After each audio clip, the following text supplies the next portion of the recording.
is a global frontrunner in the green transition. You might have heard stories of a nation powered by renewable energy, a nation of climate-conscious people, and a roaring future generation demanding to go further. We're not perfect, but we're determined to reach our high ambitions. We still have a long way to go, and there is not much time.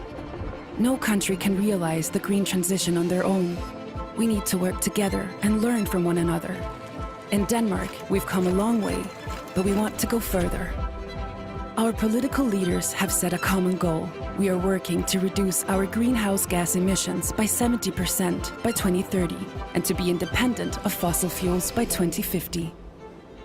Let's do it together and unite for a greener future.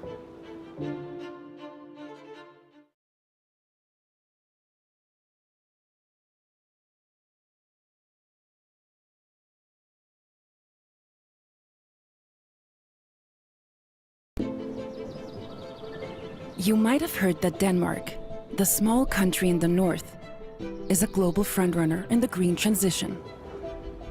You might have heard stories of a nation powered by renewable energy, a nation of climate-conscious people, and a roaring future generation demanding to go further.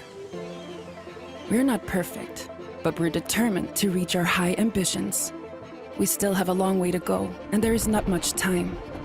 No country can realize the green transition on their own. We need to work together and learn from one another. In Denmark, we've come a long way, but we want to go further. Our political leaders have set a common goal. We are working to reduce our greenhouse gas emissions by 70% by 2030 and to be independent of fossil fuels by 2050. Let's do it together and unite for a greener future.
You might have heard that Denmark, the small country in the north, is a global frontrunner in the green transition. You might have heard stories of a nation powered by renewable energy, a nation of climate-conscious people, and a roaring future generation demanding to go further. We're not perfect, but we're determined to reach our high ambitions. We still have a long way to go, and there is not much time. No country can realize the green transition on their own. We need to work together and learn from one another. In Denmark, we've come a long way, but we want to go further.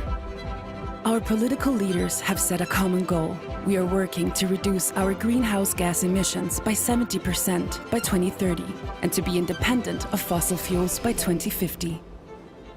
Let's do it together and unite for a greener future.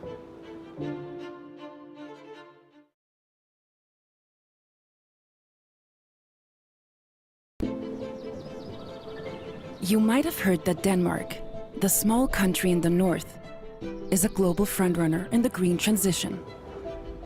You might have heard stories of a nation powered by renewable energy, a nation of climate-conscious people, and a roaring future generation demanding to go further. We're not perfect, but we're determined to reach our high ambitions. We still have a long way to go, and there is not much time. No country can realize the green transition on their own. We need to work together and learn from one another. In Denmark, we've come a long way, but we want to go further. Our political leaders have set a common goal. We are working to reduce our greenhouse gas emissions by 70% by 2030 and to be independent of fossil fuels by 2050. Let's do it together and unite for a greener future.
You might have heard that Denmark, the small country in the north, is a global frontrunner in the green transition. You might have heard stories of a nation powered by renewable energy, a nation of climate-conscious people, and a roaring future generation demanding to go further. We're not perfect, but we're determined to reach our high ambitions. We still have a long way to go, and there is not much time. No country can realize the green transition on their own. We need to work together and learn from one another. In Denmark, we've come a long way, but we want to go further. Our political leaders have set a common goal. We are working to reduce our greenhouse gas emissions by 70% by 2030 and to be independent of fossil fuels by 2050. Let's do it together and unite for a greener future.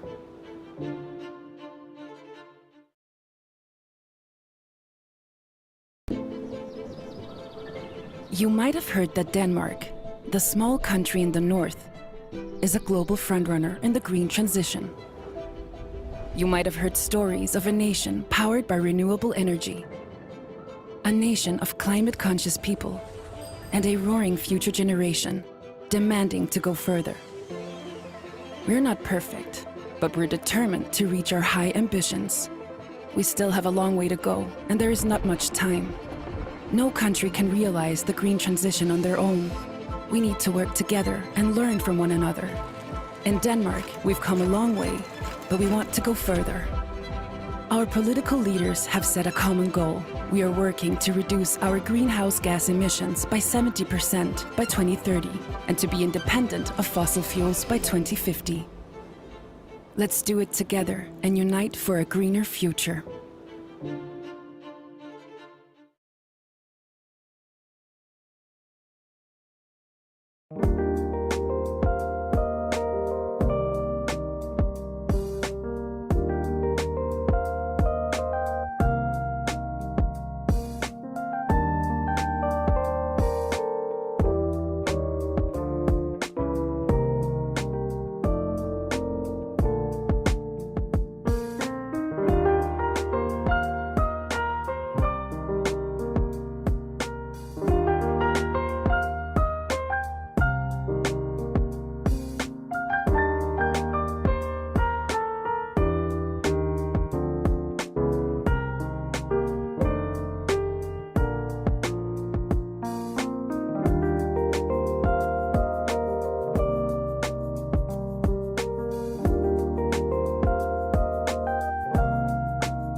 You might have heard that Denmark, the small country in the north, is a global frontrunner in the green transition. You might have heard stories of a nation powered by renewable energy, a nation of climate-conscious people, and a roaring future generation demanding to go further. We're not perfect, but we're determined to reach our high ambitions. We still have a long way to go, and there is not much time. No country can realize the green transition on their own. We need to work together and learn from one another. In Denmark, we've come a long way, but we want to go further. Our political leaders have set a common goal. We are working to reduce our greenhouse gas emissions by 70% by 2030 and to be independent of fossil fuels by 2050. Let's do it together and unite for a greener future.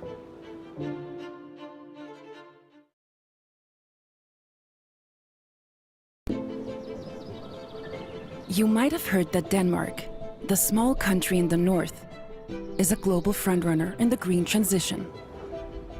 You might have heard stories of a nation powered by renewable energy, a nation of climate-conscious people, and a roaring future generation demanding to go further.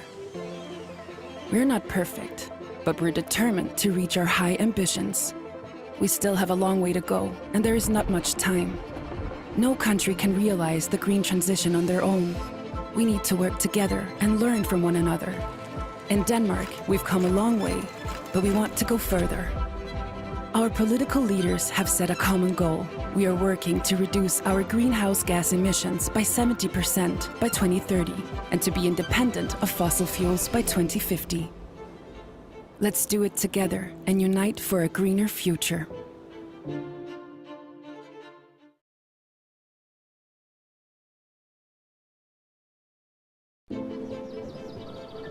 You might have heard that Denmark, the small country in the north, is a global frontrunner in the green transition. You might have heard stories of a nation powered by renewable energy, a nation of climate-conscious people, and a roaring future generation demanding to go further. We're not perfect, but we're determined to reach our high ambitions. We still have a long way to go, and there is not much time.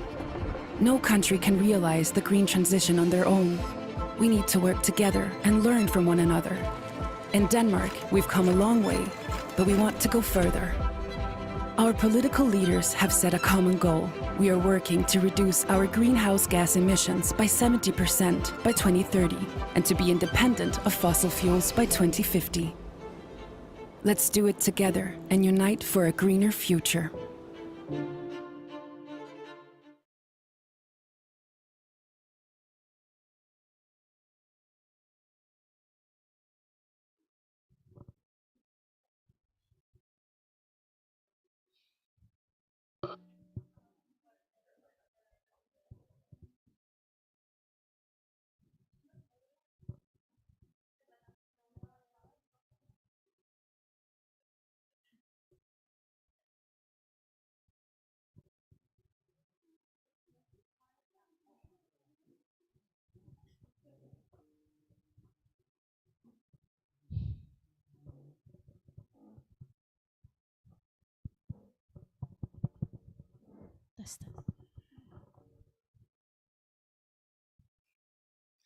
Good afternoon, ladies and gentlemen. Welcome to Ali Alatas Auditorium, Foreign Policy Community of Indonesia. Today, we welcome you to our public discussion, Green Chats, Insights on Climate Actions and COP-28. This event is brought to you by Foreign Policy Community of Indonesia and the Embassy of Denmark in Jakarta. We have over 200 people registered to participate both in person and online. So welcome everyone. My name is Nadira and I will be the master of ceremony for today. Ladies and gentlemen, FPCI is the largest foreign policy group in Indonesia and Southeast Asia with more than 100,000 people in our network. Not only that, FPCI is committed to closely observing the developments in climate issues in Indonesia, as well as advocating for more concrete climate actions through various programs and initiatives that contributes to the common goal of achieving net zero Indonesia. Please enjoy the following profile video of FPCI.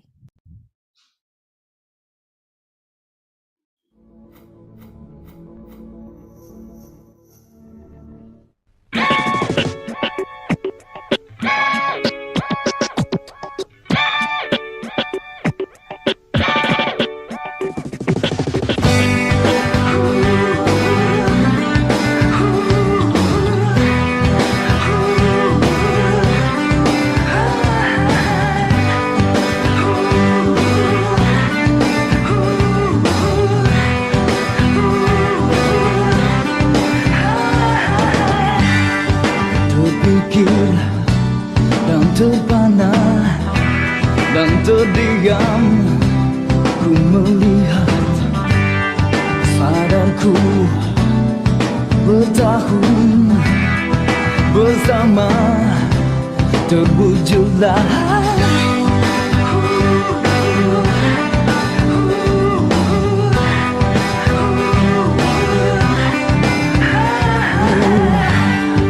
terbayang yang terindah, yang terhampar berlalulah sadarku semuanya perasaan rasa cinta kau yang diinginkan aku dari mimpiku coba terbangkan hayalku dari sadarku.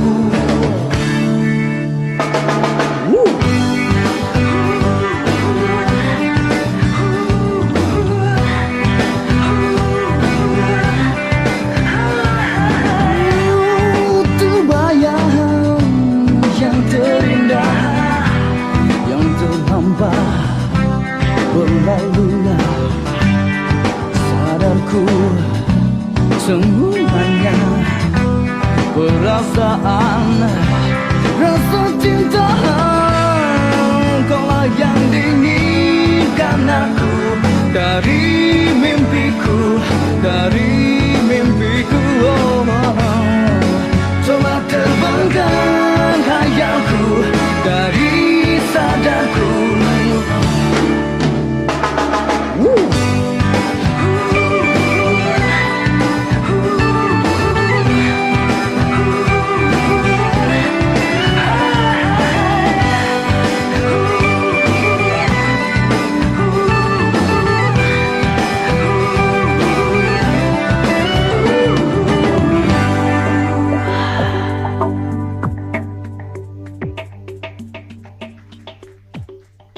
Don't forget to share your moments at today's event with us by mentioning at FPC Indo on all social media platforms.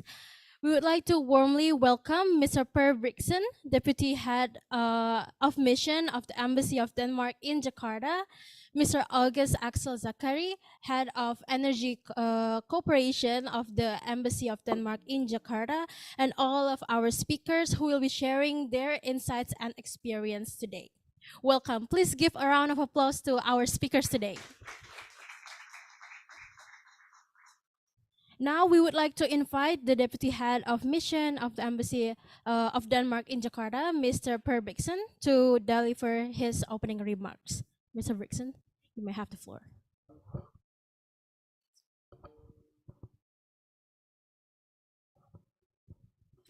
Thank you very much. Thank you to the FPCI for organizing this discussion today. COP-28 is the most important COP since the adoption of the Paris Agreement. We must limit global warming to 1.5 degrees Celsius in line with the Paris Agreement and C as recommended by the latest climate science. At the moment, we are unfortunately not on track. Denmark is pushing for a COP-28 agreement on a global phase-out of fossil fuels and global targets for massively scaling up renewable energy and improving energy efficiency. The Danish embassy in Jakarta is honored to be present at the COP-28, where my colleague, August, our energy counselor, could share with us some insights from the COP-28 and now also how Denmark collaborates with Indonesia on energy transition. We are also pleased that this year we had various groups of Indonesians who went to learn about climate actions and environmental practices in Denmark. We both had journalists with the Indonesian Climate Journalists Network, which we did together with FPCI. And we also have Indonesian youth who won the EU climate debate competition, who also went to Denmark, and a number of Indonesian environmental influencers. Thank you for coming here and sharing your experience that you had in Denmark earlier this year. I also noticed that the FPCI quote of the former Indonesian Foreign Minister, Ali Alatas, his name is also here in the auditorium. He said diplomacy is too important to be left in the hands of diplomats alone. I would like to open this discussion today by borrowing this quote and reformulating it a little bit by saying climate action is too important to be left in the hands of the climate experts alone. I hope you will have an inspiring discussion today. Thank you very much.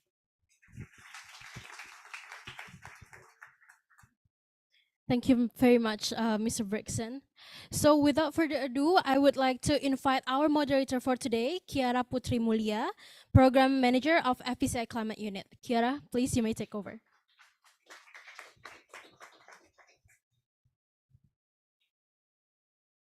Okay. Thank you so much, Nadira, for the introduction. Good afternoon, ladies and gentlemen, and welcome to the Green Chats with FPCI Climate Unit and the Embassy of Denmark in Jakarta. I'm Kiara. I'm the Program Manager at FPCI Climate Unit, and today we will discuss the updates from COP-28, which is still ongoing up until today, and is actually set to be concluded tomorrow on the 12th of December. But we'll see if, you know, like last year we had an extension of over like 2 days, right? And so today we're going to dive deeper on any policy developments from COP28, whether the countries are actually making meaningful changes, and etc. So we'll discuss that in today's session. And to kick off today's event, we're first going to hear a presentation from Mr. August Axel Zachary, the Head of Energy Cooperation from the Embassy of Denmark in Jakarta, who I know that had just gotten back from Dubai to attend the COP28 negotiations. And right after that presentation, we'll invite several Indonesian climate and environmental champions to hear their stories and also their testimonies.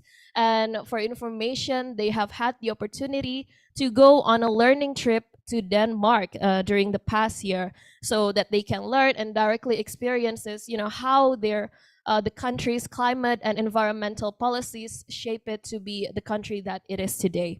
So on that, we'll first hear the testimonies from 3 journalists who are a part of the first batch of the Indonesia Climate Journalist Network, Mbak Wela Sharlita, the news producer at iNews, Pak Muhammad Rusmadi, Chief Executive Editor of Rakyat Merdeka, and Mbak Tanti Yulia Ningsih, the Global News Gathering Coordinator at Liputan 6. And right after hearing from the journalists, we'll also hear testimonies from the young winners of the European Union's Jadi Juara Lingkungan competition, Nada Rifia Jauza and also Kiara Giazalzail. And last but not least, we'll also hear stories from an Indonesian youth representative, Jeremy Owen, environmental issues content creator, and who's also a good friend of FPCI, who will be joining us online through Zoom. And so without further ado, as I'm sure you guys are very excited to join the discussion, I would like to invite Mr. August Axel Zachary to give his presentation. Mr. August, you may have the floor.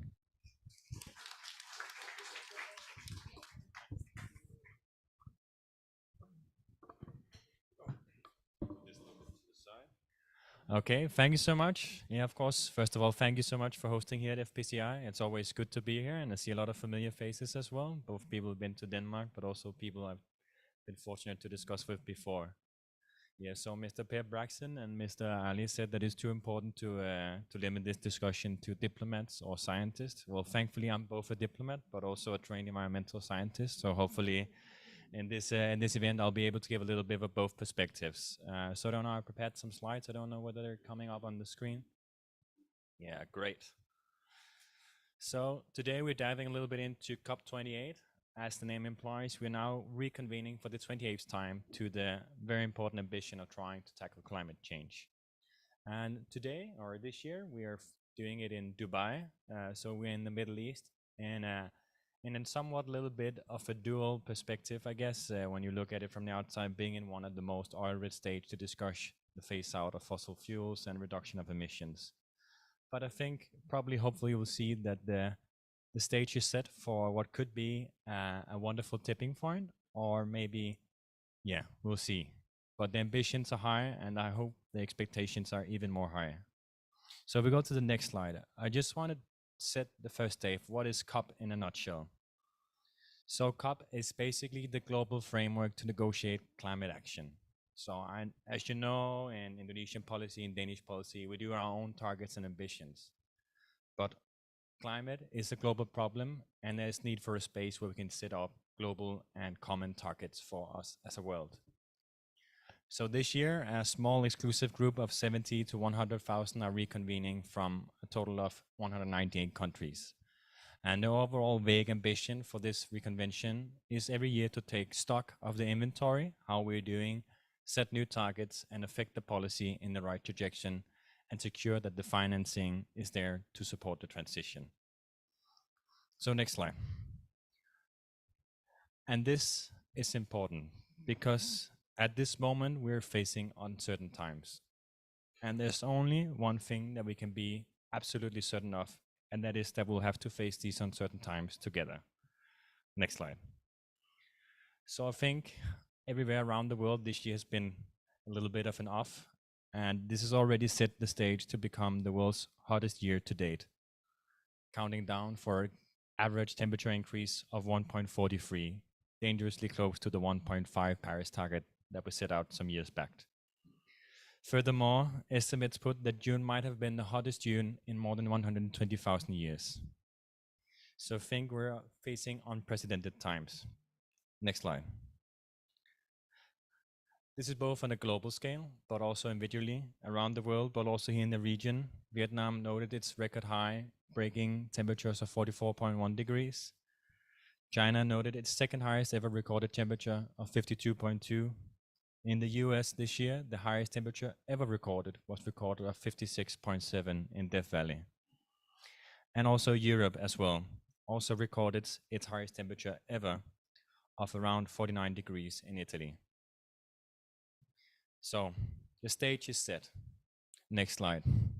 And it's not to say that COP is the most important thing, but I think the reason why COP is important can be very adequately put in a very simple phrase that was said at COP-18 from the chief negotiator from the Philippines.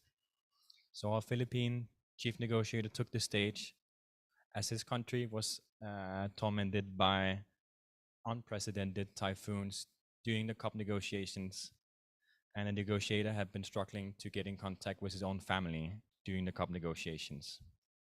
So he quite adequately took the stage, next slide, to convey the simple question: if not us, then who? If not now, then when? And if not here, then where? And I think that sets the stage for why COP is so important. Because if we, the countries, cannot, at this plan that is set out for it, in this place dedicated to it, can set everything aside and find the solution for the future of the planet, what chance do we have to really get to the goal? So, next slide. So with that in mind, any COP is important, but especially for this COP, there is much that hangs in the balance. And it's important to note that every digit matters in the climate change. Next slide. Because the estimates put that for every 0.1% of warming we overshoot, more than 140 million people could be exposed to the effects of danger receding. So even the margins of our ambitions will have very real consequences for very real people. Next slide. And we just have to consider that there are many COPs that come and go, but in the end, COPs are really the story of tipping points. And I think everyone is looking now to COP-28 to figure, will COP-28 be the tipping point that the world so desperately needs? Next slide. And the reason why this COP is especially interesting is because after 28 years, this is the time to take stock and take action.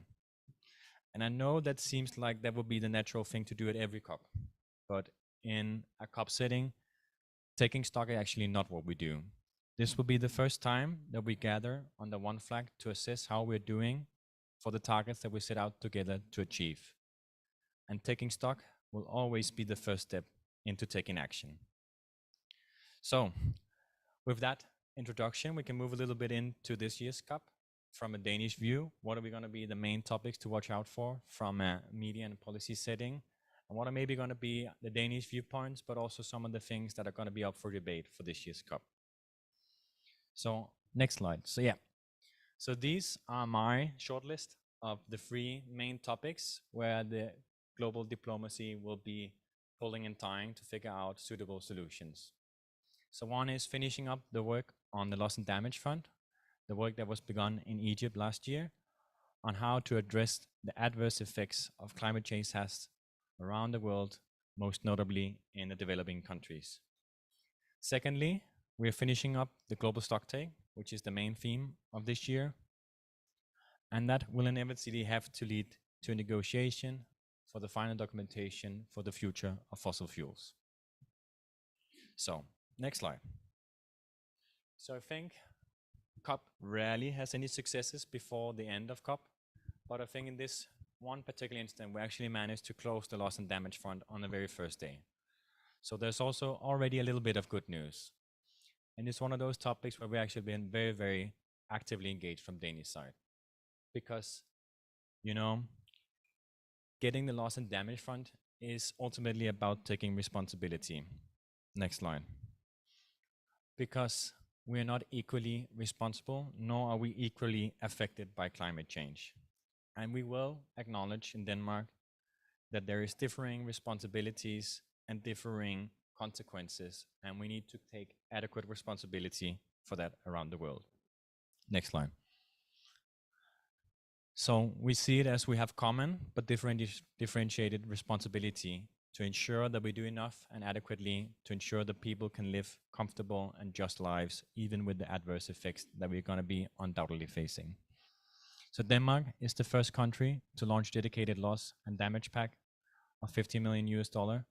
And we're also the first country to support the Santiago network that supports technical capacity building within loss and damage mitigation.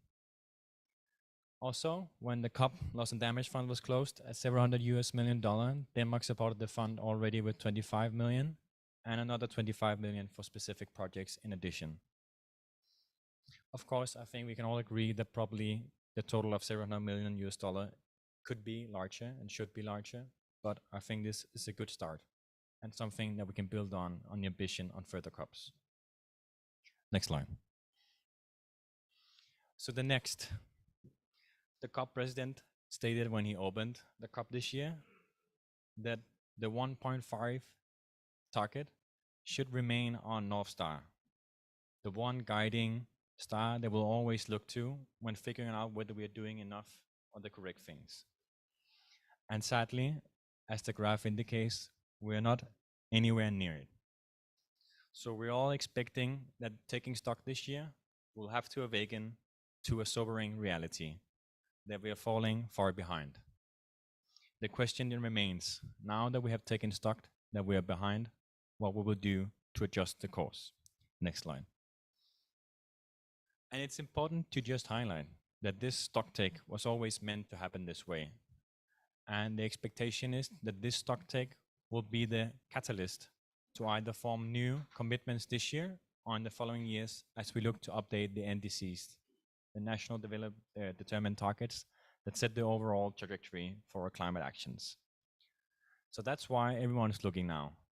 Will this be the year that we only take stock, or the year that we take stock in action? Next slide.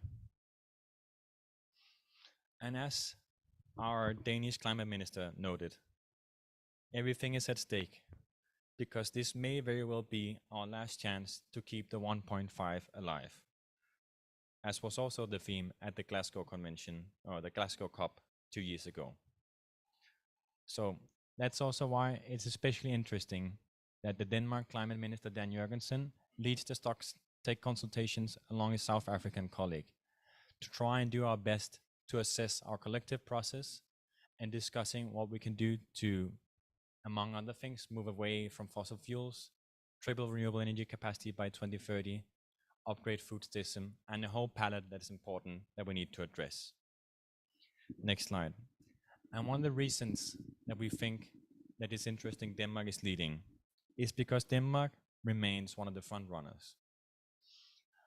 This is the CCPI ranking, an independent ranking that ranks government policy. It keeps the first 3 spots symbolically empty, as they don't deem anyone has yet to do adequate policy to address the Paris negotiations. But on the 4th place, we still find Denmark as one of the front runners along many other countries trying to do right. Next slide. Oh, yeah. So when we try to take this consultation to take stock with the different countries of where we're going, we're doing that from a background of a country that is nearing in on its ambition to reduce emissions by 70% in just these next 7 to 6 years and become one of the first climate neutral countries by 2050. Actually, we're also debating to move that target up already to 2045 and also pushing the EU to implement a 90% reduction target by 2040. And we hope that these learnings in the background, we can also provide helpful experiences to the countries as we take stock and look ahead. Next slide. And that stock will probably lead us to the controversial topic as we convene in one of the oil giants' country to negotiate climate change. We need to talk about fossil fuels, and that is always unpopular. Next slide. Because we must face the fact that fossil fuels must be addressed. But the question is how, when, and where. And we will all be watching to see how inevitably it will come down to the last hour to figure out what can be accepted. I think the big topic to watch out for is, can we reach an agreement to phase out fossil fuels? Of course, the agreement last time was that we would phase down fossil fuels. And then the talks will be on, should we categorize fossil fuels into the abated and unabated category, and how will that be handled in a global climate setting? Next slide. And it's important to keep addressing that it's important that we take the discussion. If we were firefighters, we could not say we did not want to talk about water. And now that we are climate scientists, we have to talk about fossil fuels. And we have to keep that emphasis alive. Next slide. And to share the Danish perspective, even though Denmark has both oil and natural gas resources available in our country, we have already now committed to terminate all oil and gas extraction by 2050, because we believe that the inevitable fact is that the oil we produce and the gas we get up, it will inevitably be used. So for us, it's important that we already now start looking at what is beyond the status quo, what is beyond oil and gas. And that's why we co-lead and co-chaired the Beyond Oil and Natural Gas Alliance, which hopes to explore this in a country setting. What can we look for on the other side? And I think with this, next slide, I hope I've set the stage for some fruitful discussion and some insightful reflections on what we should hope for and what should be deemed a success as COP nears its close tomorrow. Yeah, so thank you, Terima kasih. Thank you, Mr. August, for your presentation. Everybody, please give a round of applause again. You may take a seat here. Yeah. So before I invite all the other climate representatives, journalists, young people, I would just like to dive deeper into some points that you mentioned, I realized that this COP28, I really agree with you. Like a lot of things hangs in the balance of this COP, right? Other than we have the global stock take, and then a lot of commitments, a lot of wins sort of have been coming in from the loss and damage operationalization, and then commitments from 118 countries to triple global renewable capacity, right? But you know, you also mentioned some controversies also still lie, especially on the wordings behind fossil fuels phase down or out, unabated, abated fossil fuels use. Also, even the text of global stocktake itself is still being hotly debated. So I just want to know your perspective, perhaps. What would be the low hanging fruits for this COP28? I think we already addressed the low-hanging fruits in some essence, because talking about renewable energy and I mean, not so popular in Denmark, also nuclear energy. These are really the low-hanging fruits that we can already pick now, because the most cheap and the most efficient way to reduce emissions is by developing renewable power. So, well, renewable would be, I think, in Danish perspective, best, but non-fossil at least. That could also be nuclear. That would be best. And I think it's not so much about plucking the low-hanging fruits, but it's to make sure that we don't let the high-hanging fruits blind us from what is easy to pick. I think that is what we would deem important, because everyone seems to agree on this, that the low-hanging fruits are, but maybe all the debates on unabated, abated, they will remove the focus for what is immediately needed to be addressed. All right, thank you so much. I think in the interest of time, I would like to invite the climate representatives, the three journalists from Indonesia Climate Journalist Network, Mbak Wela, Pak Rusmadi, Mbak Tanti, you may come join us at the front of the stage. Also, Kiara and Nada, please. Yeah, everybody please give a round of applause. Yay. So we're just gonna have like a casual chat to hear the insights and experiences that these climate representatives had, because they visited Denmark during the past year for some time, like 7 days, 4 days, right? So I would like to move to the journalists already attending here. We have Pak Rusma from Rakyat Merdeka, Mbak Wela from News TV, yes, and also Mbak Tanti from liputan6.com. So please, perhaps Pak Rusma, Mbak Wela, and Mbak Tanti, can you perhaps give us some insights or some lessons learned that you had during your trip to Denmark? Because I believe that you guys have learned a lot of things. Yeah.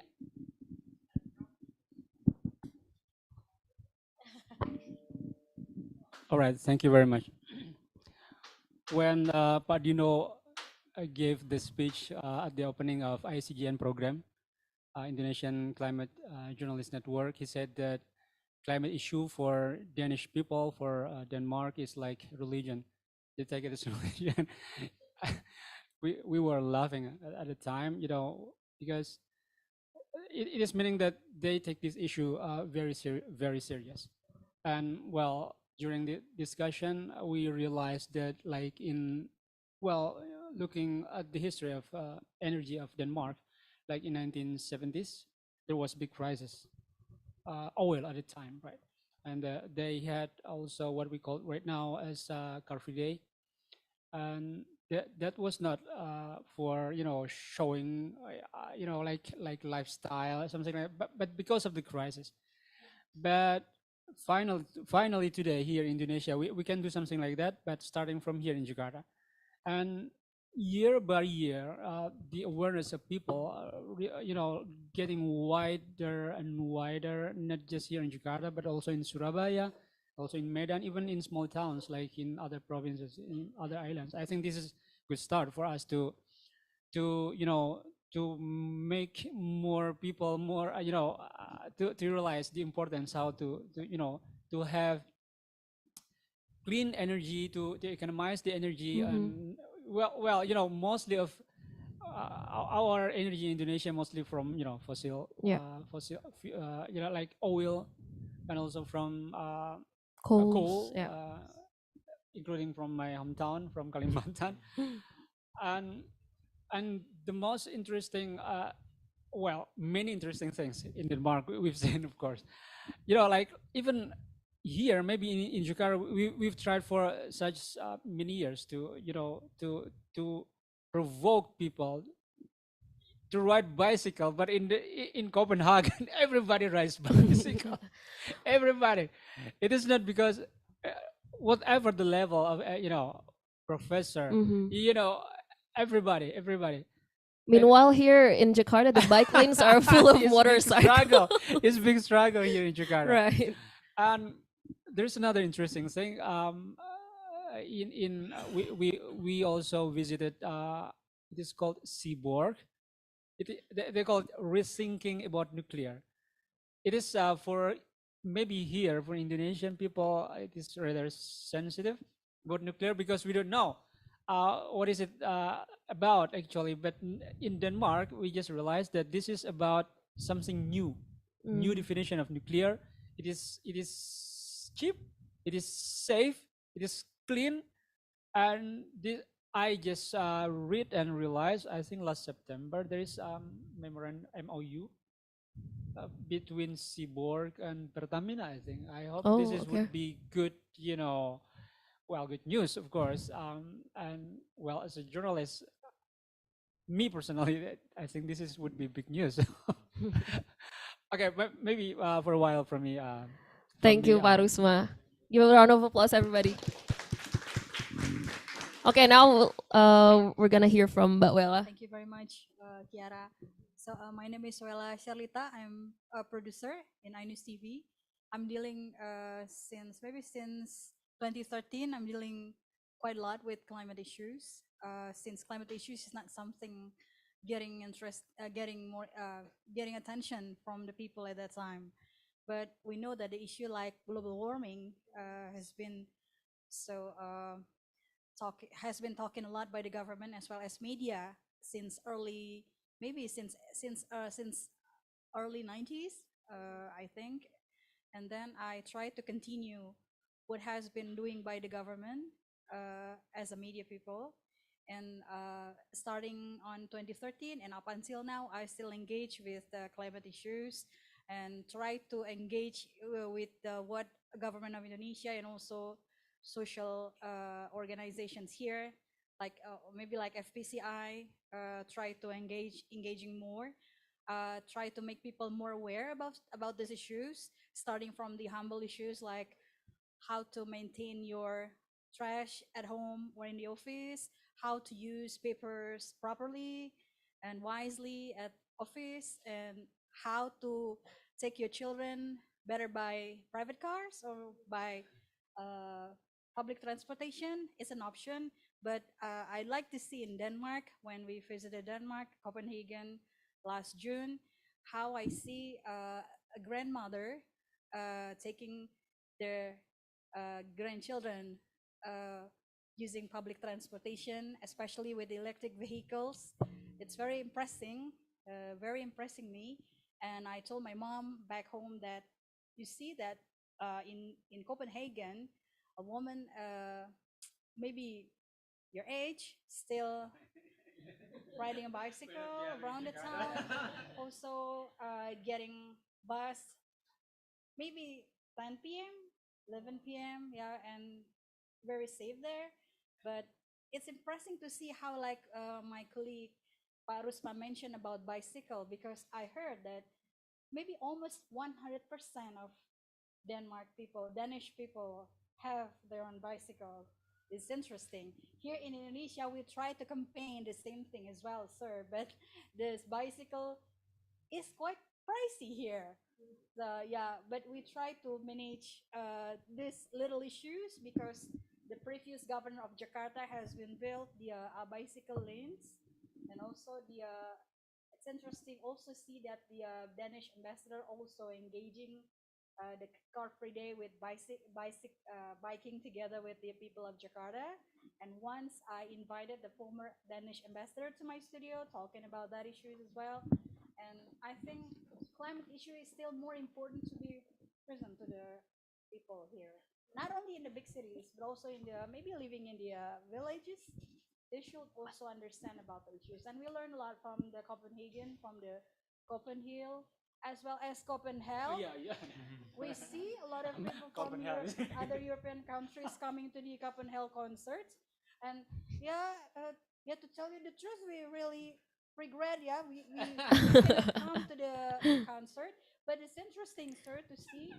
We should share that the government of Denmark providing bus for all of the audience to go to Going to the concert. Copenhagen. Ah. 100% electric vehicles, yeah, at that time. And Tanti tried to record it. So many buses there. Very safe, very clean. And they took the audience to the concert venue safely, and we really appreciate that. It is something that I actually dream of about that in Indonesia. Thank you very much. Thank you, Mbak Wella. All right. Now, Mbak Tanti. Okay, my name is Tanti from Liputan 6.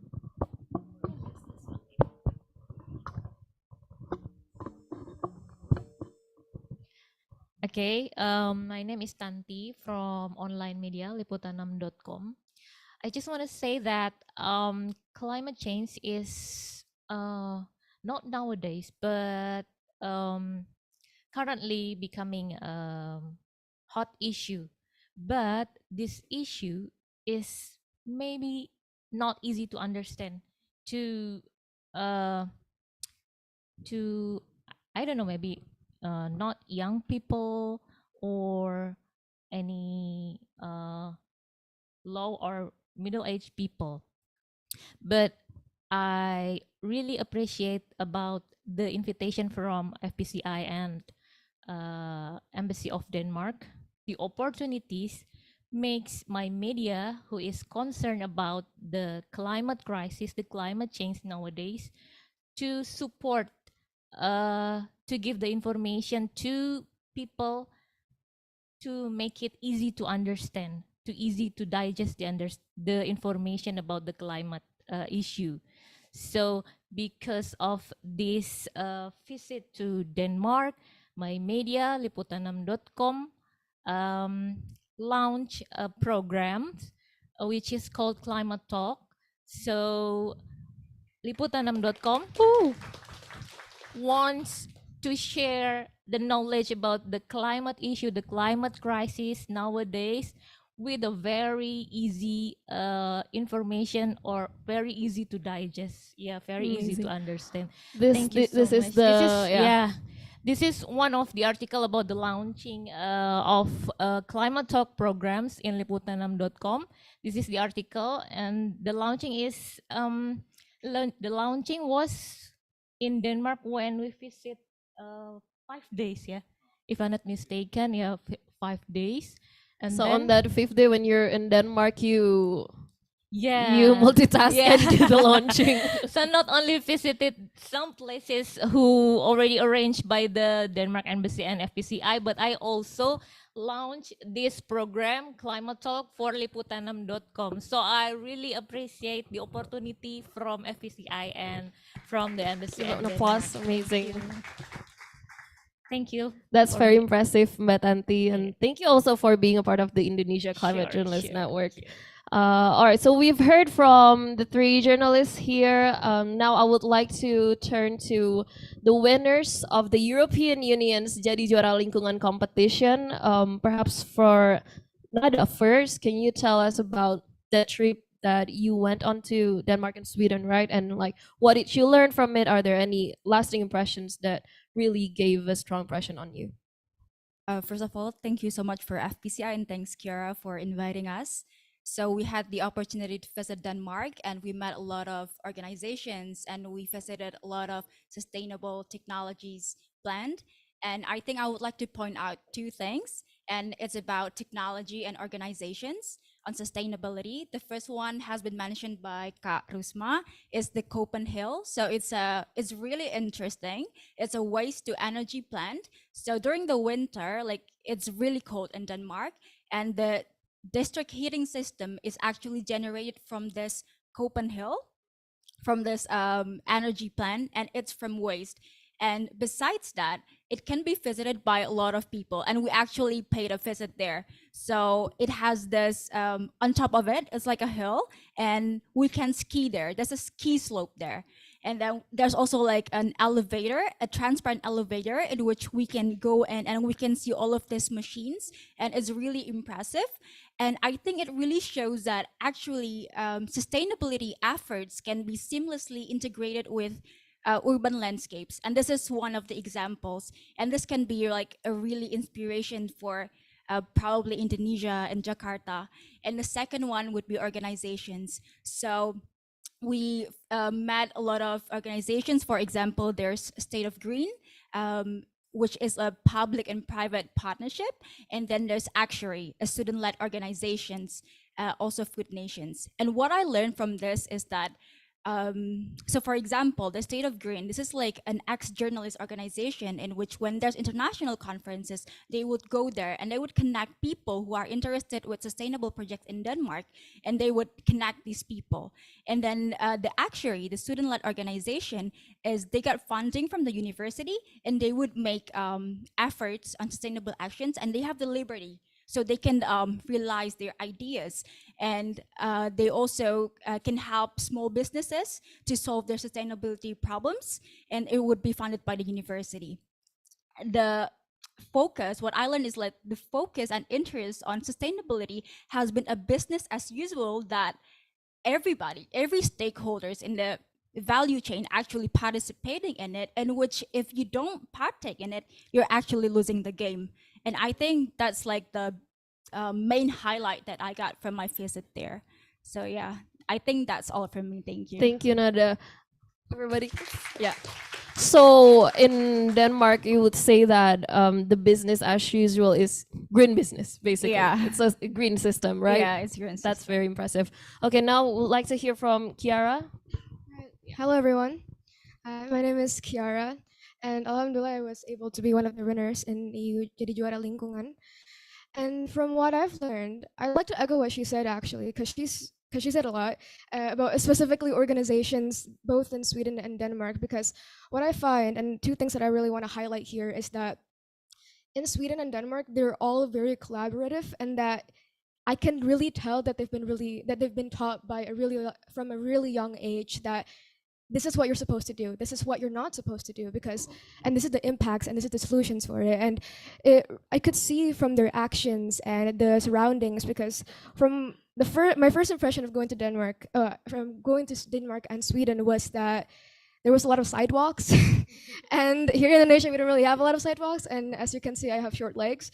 And so I had to walk like a lot there.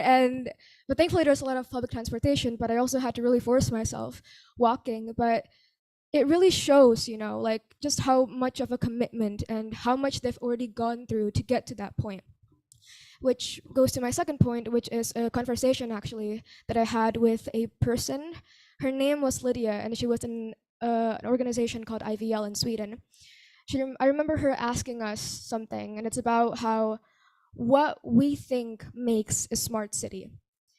And if I were to ask you right now, what would you say? Because I answered with technologies, and other people answered with infrastructures and stuff like that. But every time we answer, she said, "No, you're wrong." So, so we're like, "Okay, then what?" So she said, so she stopped, and then she paused, and she looked at us and said that what makes a smart city is actually the people. And it's true, because without the people, these technologies and infrastructures wouldn't exist in the first place, right? It needs to have a commitment, something to invest on, some initiatives from the people themselves to actually commit to being more environmentally friendly or sustainable in any place, in any area of every country in the world.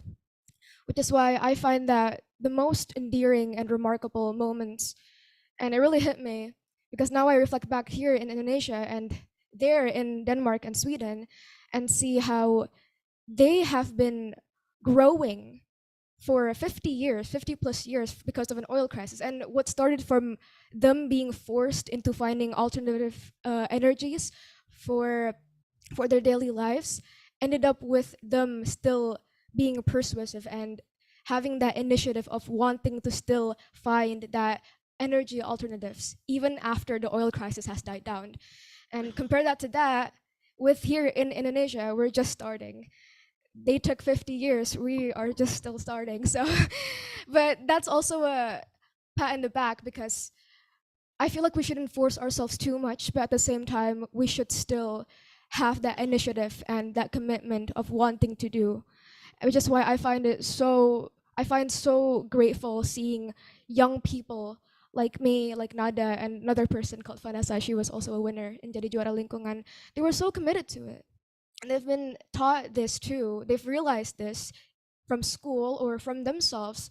And it really shows how much we can make a change as long as we move ourselves and take action. And just you being here right now shows how much of a commitment that you've tried to make here in Indonesia. So thank you, and that's all for me.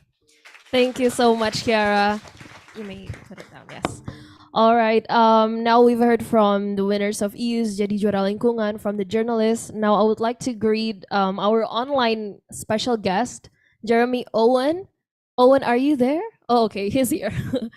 Hi, Owen. How are you? Hello, Hi. I'm good. Thank you so much for taking the time. It's been quite a while, yeah. All right. Yes. Now, I would like to ask you to share perhaps the insights that you had from your trip to Denmark recently, because I saw also on your Instagram that you went, right, with the Pandawara group, also visiting some sites in Denmark. Can you share some insights and what you learned from that trip in terms of sustainability and climate dimensions? Yes. So, hello everyone. My name is Jeremy Owen. I'm an environmental content creator in Indonesia, and I'm also studying my bachelor degree in the Netherlands.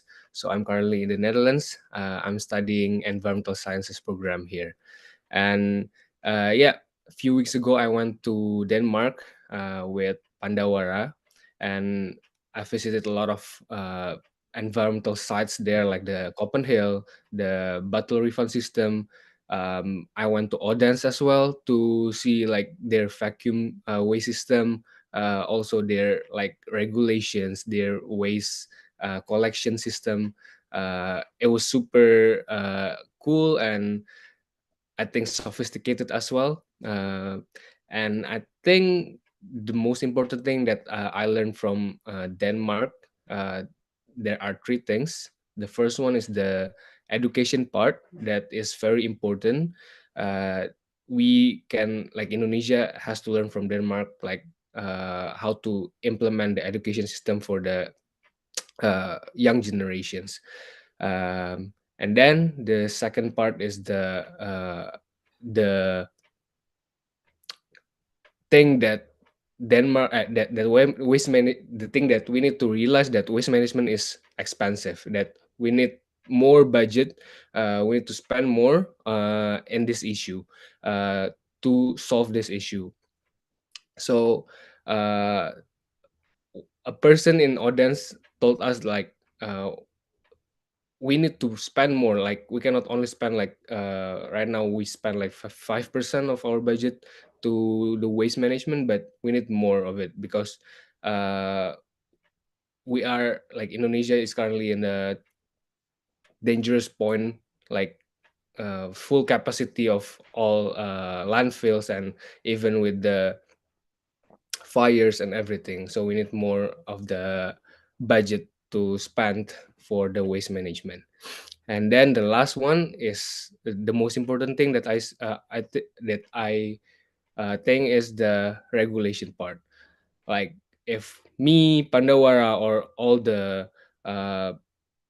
uh, the uh, residents doing something for the environment will not change that much if the regulation from the top is not uh, regulating this system, because if me Pandawara and other content creators or these aware people doing something is still like not that much. We cannot make big differences unless the regulations is change as well. So I think that's the three most important thing that I learned from my Denmark visit. Yes. Thank you, Owen. It's great to hear from you. So, three things. First is the people. Education is important. You cannot implement something if the human resources are not well equipped to implement something, right? And then the second one is on the budgeting. You cannot do something if there's no money going into it. And the third one is the regulation, and something needs to be changed also at the policy level. And now, in the interest of time, I would like to invite the audience to give questions or comments, or if you have any other insights that you want to raise in this discussion, please, may I see some hands? Okay, I'll take 2, 3 at a time. Okay, the guy in the white shirt, the guy with the glasses there, and also the lady in the green shirt here. And it can be anything, yeah, guys, but don't stray too far from the topic. Okay, check. Okay, thank you very much for the opportunity. I just wanna asking from the Denmark perspective. This is the another sensitive topic about IKN, something like that. So we believe that, as your presentation before, you say that Denmark is a front runner for these issues, and we believe that.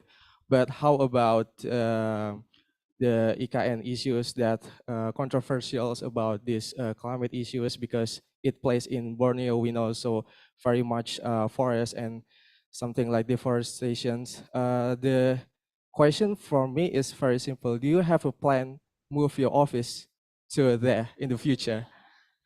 Very hard question. I hope you understand my questions. Thank you very much for me. Thank you very much. So yeah, for information to everybody here also, we at FPCI see that IKN is also very much a foreign policy issue, because during our last conference, CIFP, just last Saturday, we also had a session discussing this, because IKN is very much like a like a sexy topic, in Indonesia. So hope that you can answer that later on. And now I would like to invite the question from this, the guy with the, Lisa, please give the mic to her. Thank you so much Yes, for thank you. the opportunity.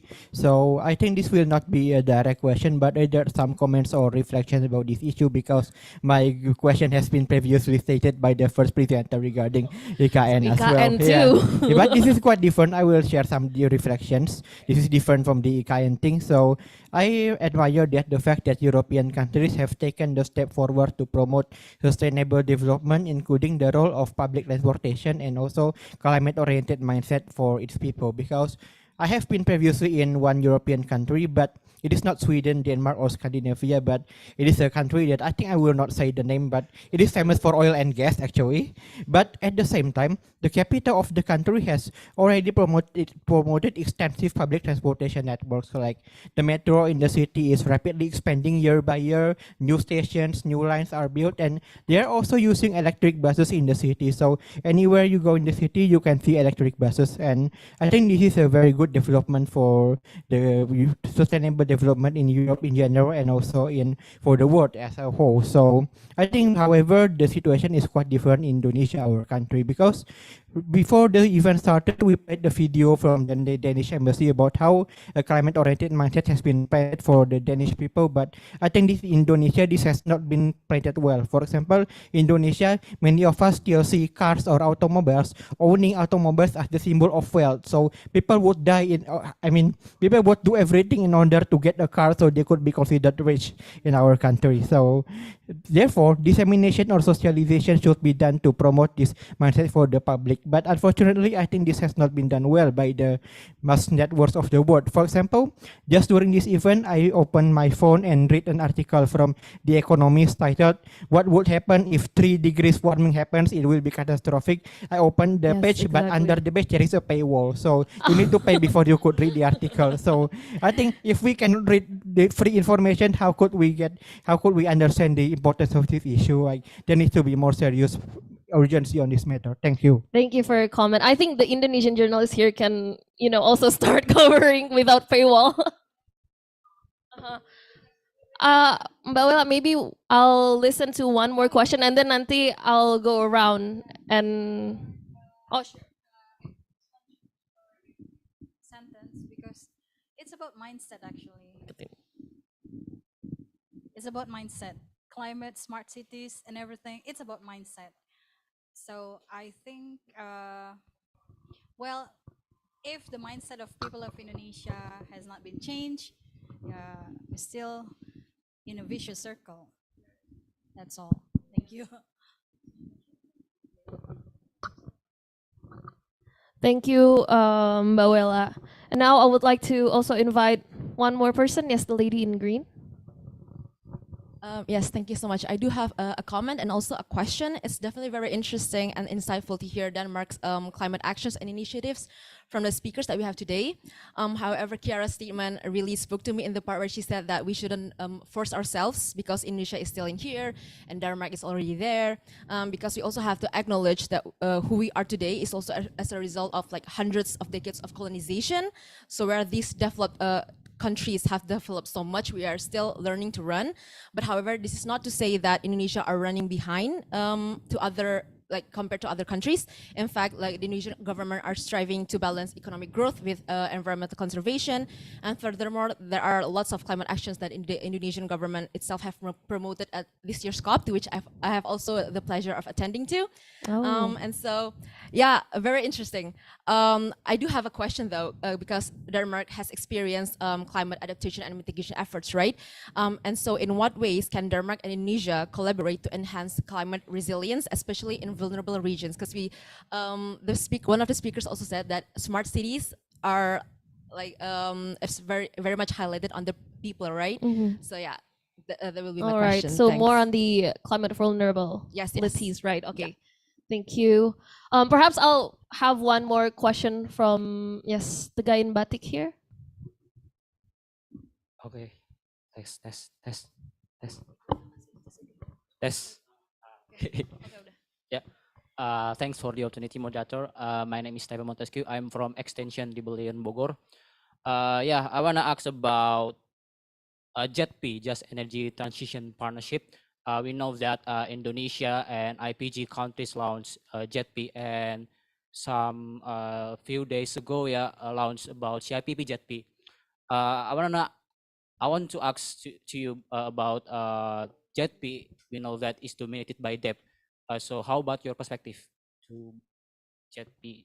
Yeah. Okay, thank you very much.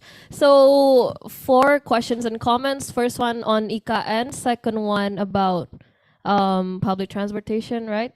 And then the third one on climate vulnerabilities and climate resilience, and also on JETP. Now I would like to invite all of the speakers here. You may just answer whichever resonates with you.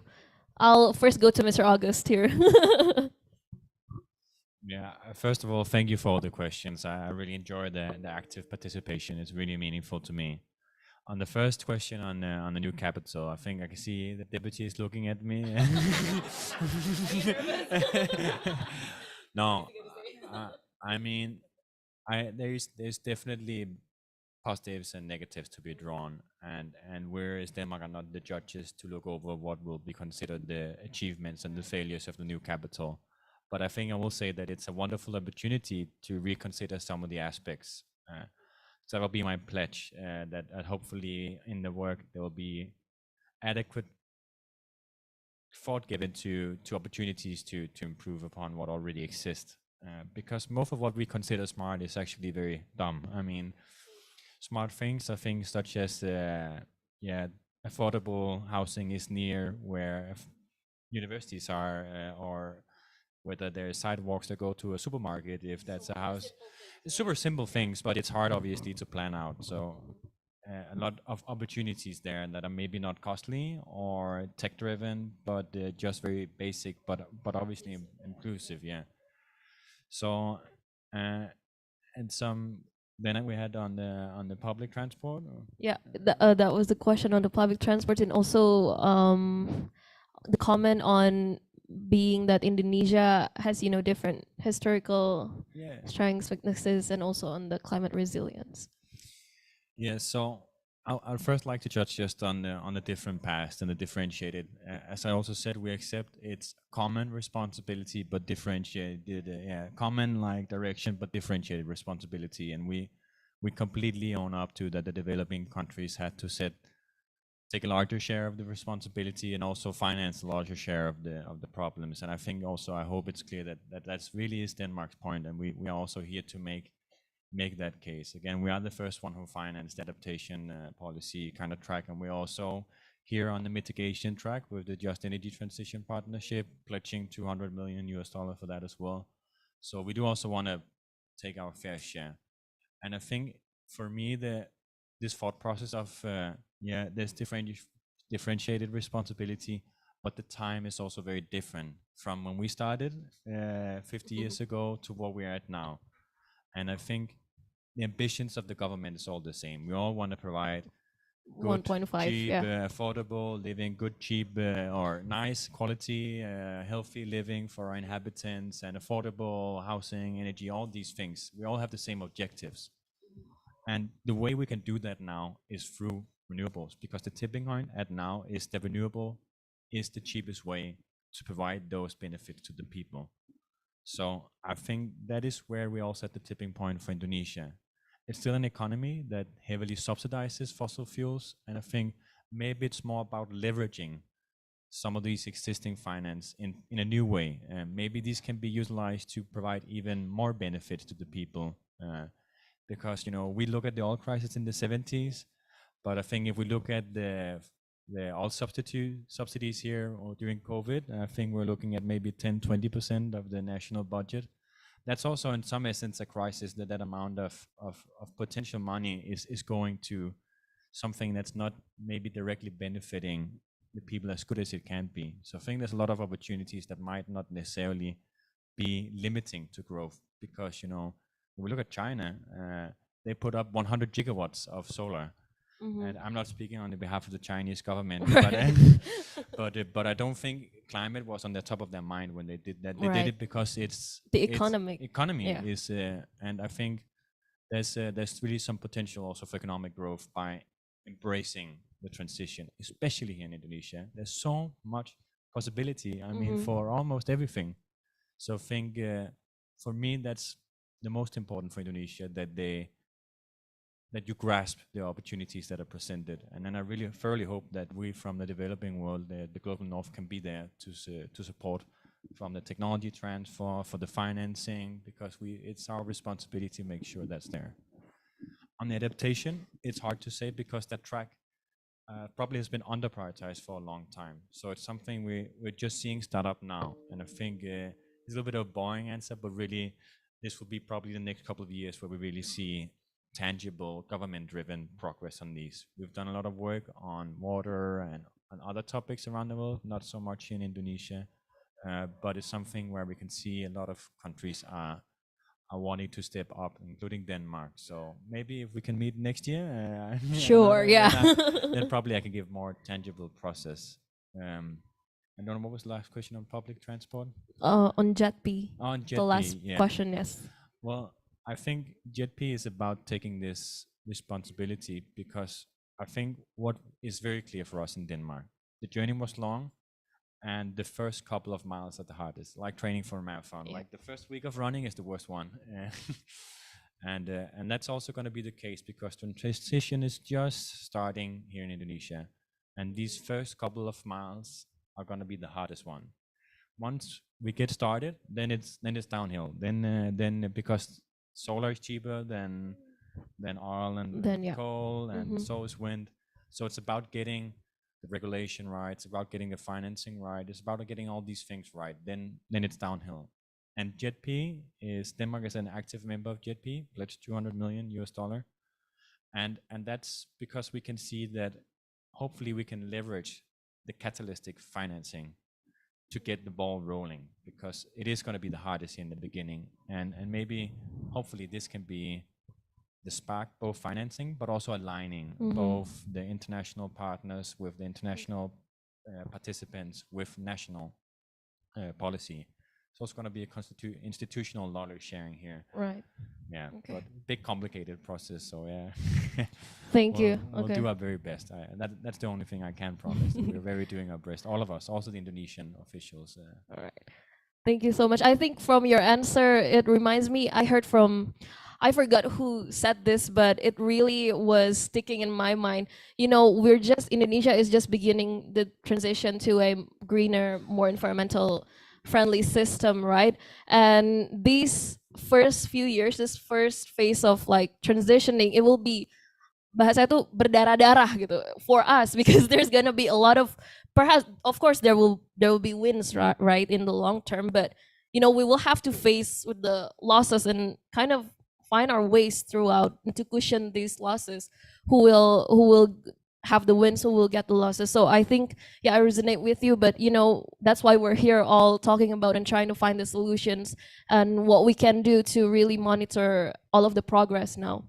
And so thank you again, Mr. August. And perhaps, is anybody who wants to give any response, perhaps your thoughts and yes, please, Pak Rusma. Oh, you want to ask? Yeah, actually, Sure, because Pak. speaking about IKN, I'm just curious. Well, from this from Danish perspective, is there any like latest progress talk between Denmark and the government of Indonesia about like green project in IKN, something like that? This is question actually. Is there something like that? Not. Not yet. Okay. Okay. Very quick answer. Okay, now I want to, yeah. All right. Okay, I think I would like to invite more audience if you have any questions or remarks also, perhaps for all the journalists and also the winners here. Okay. Okay, two people over there. Whichever, yeah. Thank you. Okay. Testing. Okay.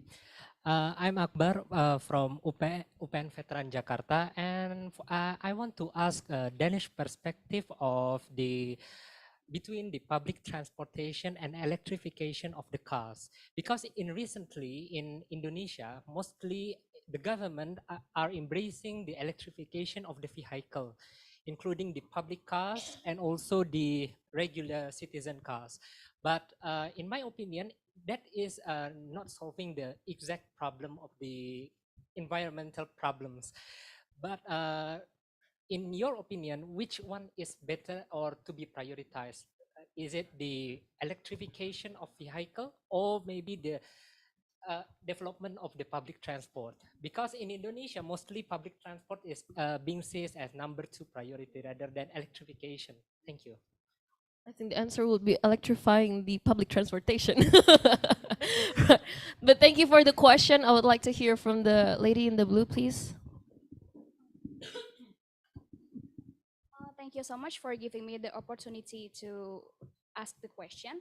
So we are probably aware that climate change is getting worse lately, and that awoke our curiosity to tackle this problem.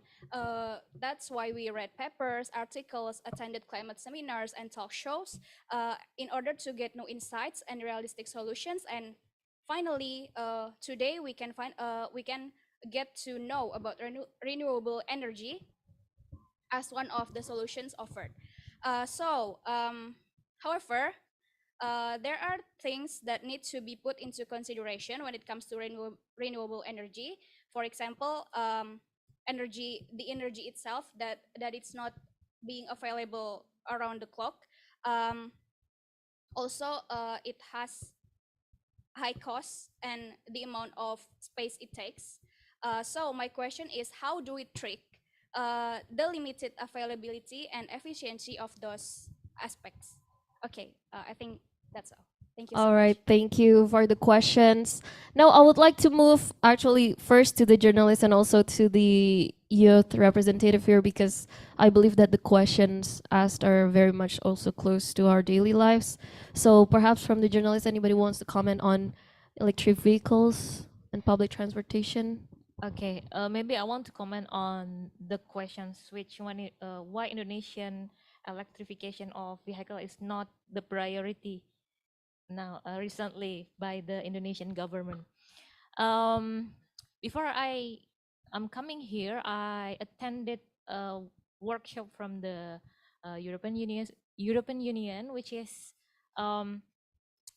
having a specialist from JETP. That's why I want to share the knowledge that I get here with the audience, because the specialist said that why it's not a priority from the Indonesian government, because Indonesian government has some subsector priority. So the electrification of the vehicle is not on the top of the priority of Indonesian government. So it becomes subsector of the JETP program. So Indonesian government has hundreds of projects to support Indonesian climate crisis. To support energy transition in Indonesia, and 41 project, if I'm not mistaken. That's they are the top priority, and the the 41 is not consists of the electrification of the vehicle. Thank you. Is it the private vehicles or the public Public transportation? vehicle, Oh, public I see. vehicle. Okay. So it's far from the top priority. From the top priority. Micro sectors, I think. Mm-hmm. Okay. Yes, please. So, when I was in Sweden and Denmark, I've talked to a lot of organizations there, and a lot of them we've asked if they've already been, like proposed this to Indonesia, and a lot of them said yes, we've actually had, and we said like, did they accept it? And they're like, no. a lot of them don't accept these ideas and proposals because, well, what she said, there's priorities in different part of the areas, and you can't expect every part of the world to focus in one thing, especially in the topic of climate crisis. And I remember talking to Nada once. We had a conversation about how countries that are developed, like Denmark and Sweden, that has already this sustainable lifestyle already been implemented to their daily lives, compare that to Indonesia that has not been developed yet. It's not something that we can't really compare because we're not there yet. It takes time, and everyone has their own problems that we need to focus on right now before going to that specific project or problem that we're trying to implement. So thank you. Perhaps Mr. August, you would like to give a response? First of all, I just want to applaud like the quality of the questions here. I mean, Give a round of applause, everybody, for all of us. No, I mean, these are really, really good questions. And on the first point on collectivism versus EVs, actually, there's a very simple, we have like a kind of a Maslow's needs triangle that we use when we do climate policy in Denmark. And the way that we approach anything could be transport, which is collective, or EV, the question is, but it could be heating, or it could be cooling. The way that we approach it is, the first measure is efficiency. I mean, it's better to look at improving efficiency than doing either collectivism or electrification. So the first step on transport maybe would just be, okay, put some standards, how long should the vehicles drive for per liter, like put some standards there. That's going to be the cheapest possible measure for the government to implement. That's also actually going to be beneficial to the population. Once you do that, or if you don't have the opportunity to do that, then the next step is collectivism. That's going to be your cheapest option. And because one is, it's cheapest, but it also provides services to the population. If you're providing collective transport, you're also providing a service. It's both cheap and also providing a service. And then it's electrification. Then we get into some of these hydrogen, blah, blah, blah. So, but just those three steps are very important. Just efficiency, collectivism, and then electrification. That's the first three steps. Yeah, always. That's very interesting. But I want to maybe sometimes we also have in mind that sometimes there's other things at stake than just climate. I mean, probably the focus Right. on EV is also to establish the EV industry here. Yes, I think that's the case. That's probably without speaking on behalf of the Right. Indonesian government. Probably I suspect that's the ambition. I think the journalists here are aware of Yeah. it. I see some nodding, so. Right.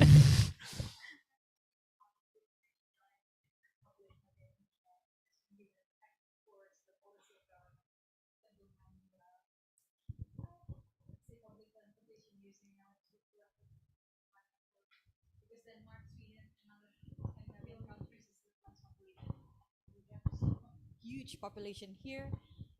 Is it going to be a problem, a big problem in the future? Is it a dream being a green country actually? What do you think about it? Is it a dream? I think it's also a good question. I think it also comes a little bit to the question about the variable renewable energy. Are renewable energy is expensive, and I think when we look at Denmark, there's also the fact that the reason why we keep on doing it is because seeing is believing, and we see it every day in Denmark. And for us, I mean, it's more expensive to build a coal plant than doing Right, wind yeah. power. Also here in Indonesia, that's also going to be more expensive. But at least if we get the conditions right, and that's obviously, there's a very ambitious localization initiatives here in Indonesia, and that's driving up costs, but then it's also subsidizing workforce. Yeah, there's different aspects to consider, but on a general level, renewable energy and a sustainable way of living for these first steps are going to be cheaper. It's cheaper to have an electric scooter than an oil scooter if it was not subsidized at all. But of course, the conditions are subsidized all now, so that makes the competition maybe a little bit harder. So I think it's not to say that the entire transition will be cheaper, but most of it will be and efficient because the technology has matured so far. We're now looking at these very, very complicated what are we going to do with the heavy transport, the heavy industry. Right. That's probably not going to be cheaper. I think we can be very honest to say that's going to be quite expensive to transition. But Indonesia is not at that step yet. So actually, it's still about reaping the low-hanging fruits in Indonesia, and that will be a benefit also economically. I think that's our experience. Yeah, Copenhagen is using public funds. Yeah.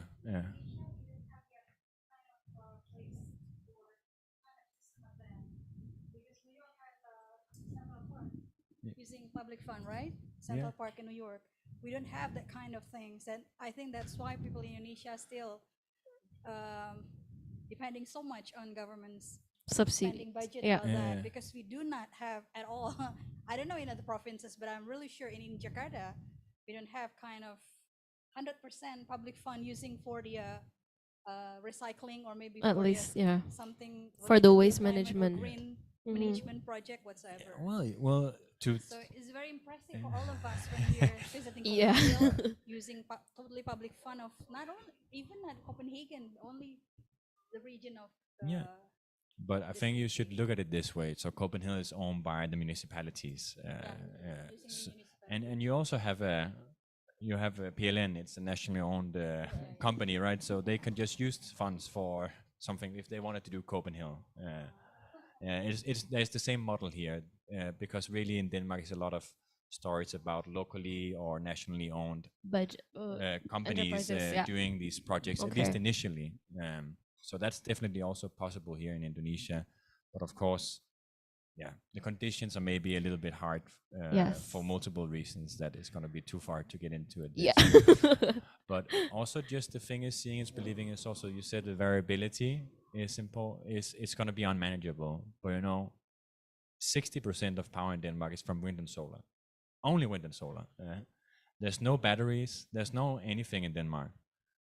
So, I mean, if 50-60% can come in Denmark, then we're at, we're talking about whether we can absorb it in Indonesia when we're at 0.1%. I mean, there's a long way. And again, that's the thing. We don't want to make the far off challenges because there's going to be plenty of challenges. We don't want them cloud that what we need to do tomorrow. The fact of today is that renewable energy is cheaper and it can be integrated. at least in reasonable amounts. When we get to where it's going to be the majority of power, yeah, probably we'll have to look at new solutions and we'll have to find alternative ways. But as we are now, there shouldn't be any problem. But it's about thinking new. Basically, for us, we had to turn the system on its head. Right now, more than half the power is from variable sources. So, you know, I tend to know when the sun's going to shine, and I also roughly know, I can look at the weather forecast when the wind is blowing. So we use that to predict. It's not totally random. So that's how we balance it. And then, you know, our coal plants don't just run baseload all day. They are there to help the renewable energy. That's their role. They're not there for producing lots of power. They're there for making sure that the renewable energy can be supported. Yeah. And for us, that's a more efficient way. Also economically, it's not even necessarily a climate policy. It's just also an economic policy for Denmark. That's cheaper for us. And for the most part, it will also be cheaper here in the long run, at least. Thank you so much. Yes.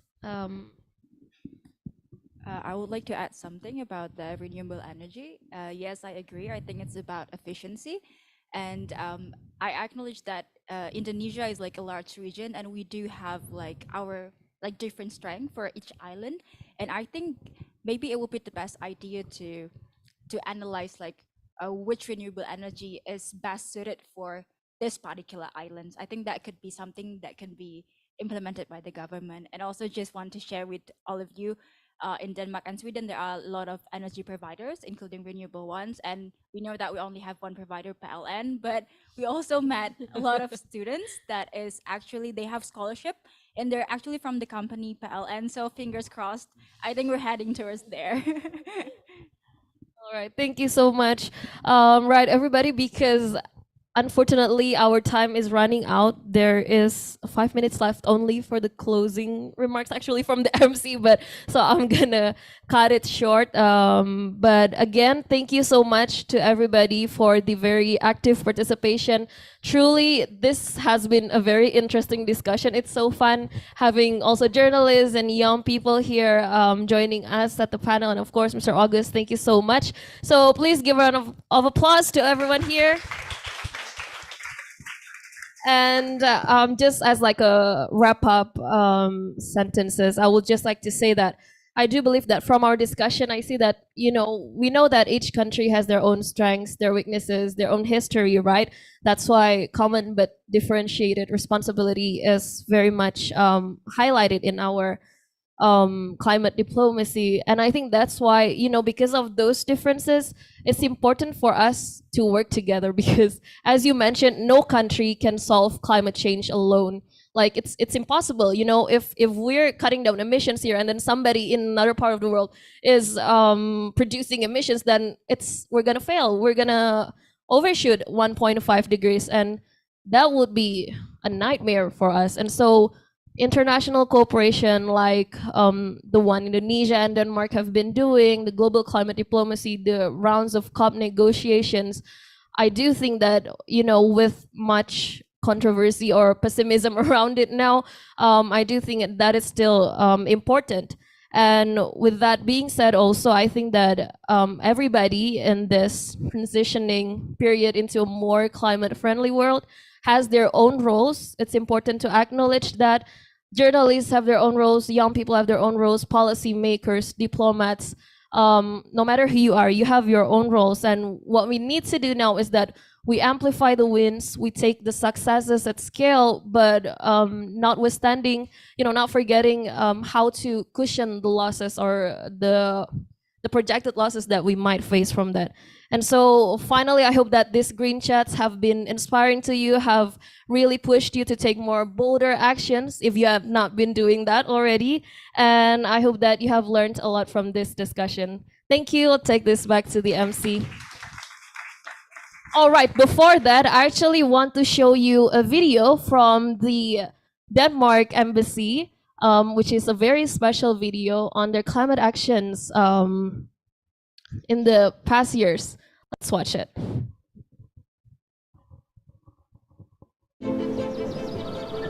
You might have heard that Denmark, the small country in the north, is a global frontrunner in the green transition. You might have heard stories of a nation powered by renewable energy, a nation of climate-conscious people, and a roaring future generation demanding to go further. We're not perfect, but we're determined to reach our high ambitions. We still have a long way to go, and there is not much time. No country can realize the green transition on their own. We need to work together and learn from one another. In Denmark, we've come a long way, but we want to go further. Our political leaders have set a common goal. We are working to reduce our greenhouse gas emissions by 70% by 2030 and to be independent of fossil fuels by 2050. Let's do it together and unite for a greener future.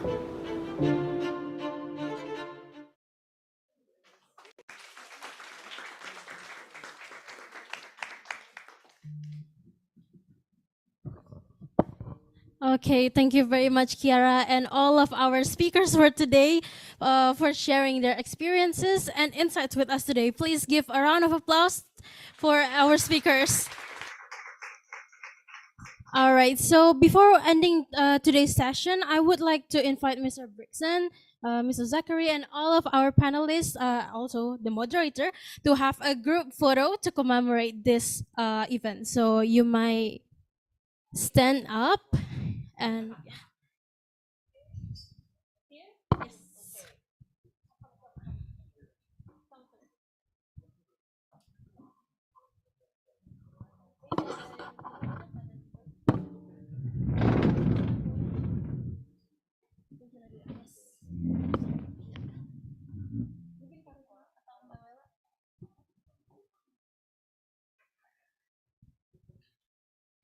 okay.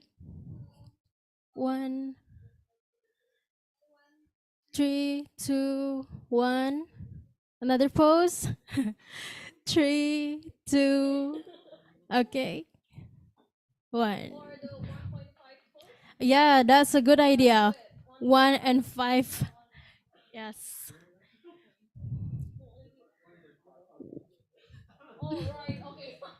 Oh, but it's kind of sensitive, yeah, because it's a political.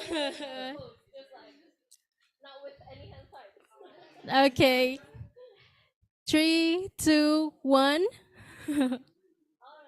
All right. We also have souvenirs for our speakers today from the Embassy of Denmark.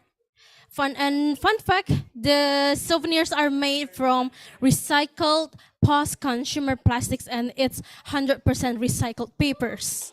Give a round of applause. Fantastic. Maybe we have one more photo with this book. All right.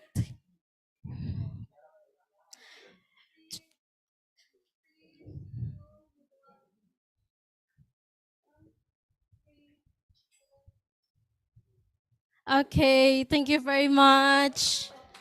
Fantastic.